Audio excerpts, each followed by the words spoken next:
Hôm nay Trung Nguyên TNT thực hiện ca thay lốc và thay bơm cho hệ thống chiller của khách hàng. Lốc nén Panasonic nổi tiếng bền bỉ, vận hành êm và tiết kiệm điện, phù hợp cho hệ thống làm lạnh công nghiệp yêu cầu độ ổn định cao. Trước khi lắp đặt anh em tiến hành đo điện tổng, kiểm tra toàn bộ hệ thống, tháo lốc cũ và lắp lốc mới đúng công suất, hút chân không và nạp gaxi chuẩn kỹ thuật.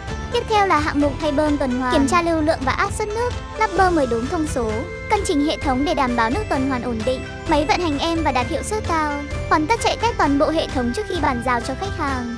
Anh em cần thay lốc thay bơm liên hệ 0988415335 để được hỗ trợ nhanh chóng.